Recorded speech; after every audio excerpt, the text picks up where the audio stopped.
Всем привет! Сегодня мы с вами будем вместе устранять сколы и рыжики на автомобиле.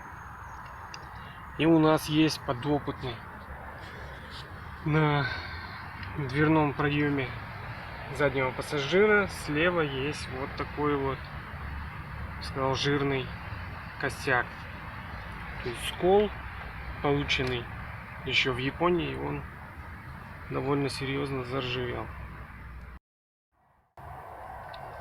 Для устранения сколов и рыжиков, а технологию что для тех, что для других, я применяю одно и то же для подстраховки, нам понадобится, знакомый бензин Калоша, грунт универсальный белый, не обязательно белого цвета, можно серого. Дальше преобразователь ржавчины гелевый, очень удобная штука, гениальное изобретение. Рекомендую. Так, ну вот сюда мы будем грунтовку брызгать. Краска в цвет кузова. И финальный слой — это лак. Ну и на всякий случай за место аппликаторов для нанесения грунта, потому что он у нас аэрозольный и нам проще макать этот стакан. Лак у нас с кистью, преобразователь с кистью, краска с кистью. Вот эту штуку мы ватными дисками наносим. Итак, самый первый этап, это нам нужно ножом, ну можно отверткой, у кого что под рукой. А мелкие сколы мне приходилось и булавкой царапать. Нам нужно разрушить, во-первых, отшелушить серьезную вот эту ржавчину, а во-вторых, немножко расширить все вот это повреждение, чтобы у нас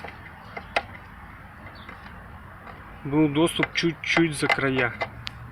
Итак, поехали царапать.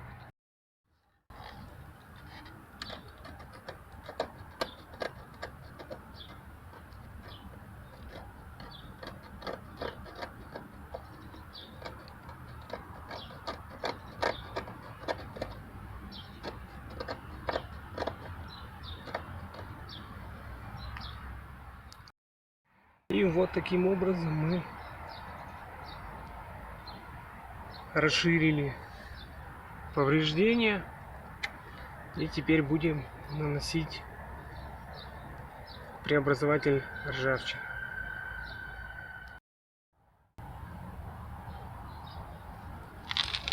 И аккуратно, тонким слоем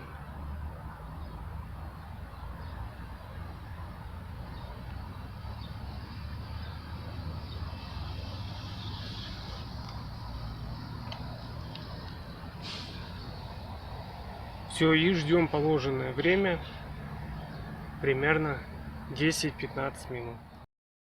Все, прошло отведенное для преобразования время. Теперь смываем это все бензином.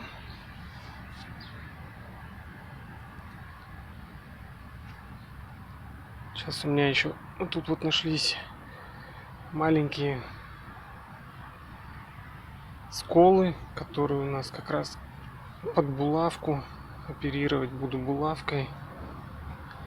Место очень тонкое и практически на виду. Вот тут вот тоже обнаружен скол.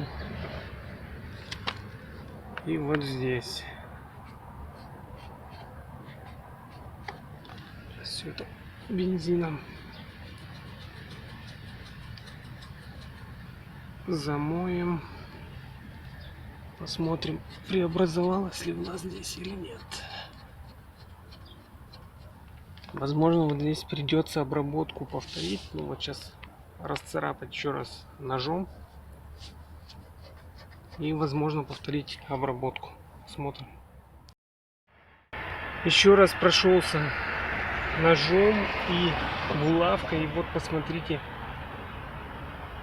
какая страшная эрозия, казалось бы, на таком маленьком сколе. То есть вы видели в начале, что он был где-то 4 на 2 миллиметра всего лишь, и чуть-чуть с оттенками ржавчины вокруг.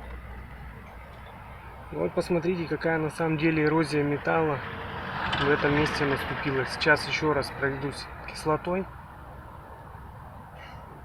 И, наверное, уже можно будет грунтовать. Все, забрызгиваем нашу грунтовку в емкость. Совсем немного. И начинаем наносить. Вот берем ватную палку, так как у нас здесь довольно большая площадь.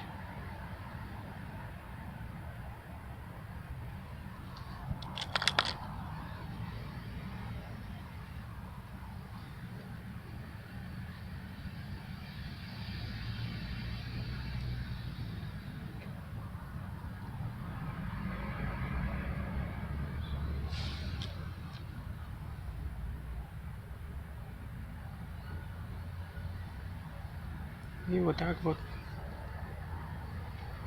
покрываем. Итак, прошел целый рабочий день. У нас грунтовка значительно подсохла. Вот даже тут такой след от резинки остался, но сама грунтовка целая, поэтому оставим вот так, как есть. Берем, значит, кисть с краской, с подкраской, вот сама подкрасочка, и наносим.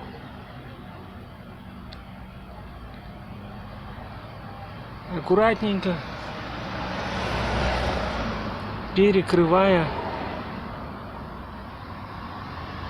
всю нашу грунтовку.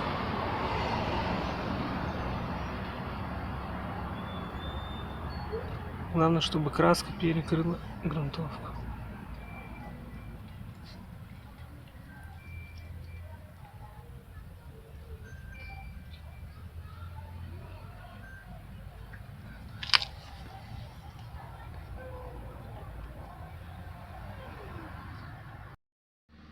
Ну и, собственно, последний этап. Берем наш ремонтный лак.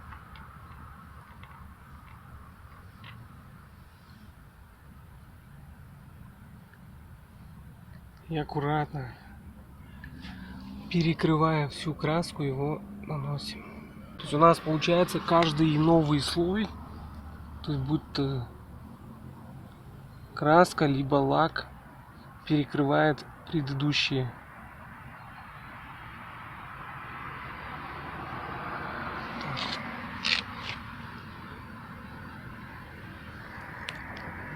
А лак подсохнет, нанесем еще по одному слою, и в общем-то этого вполне хватит.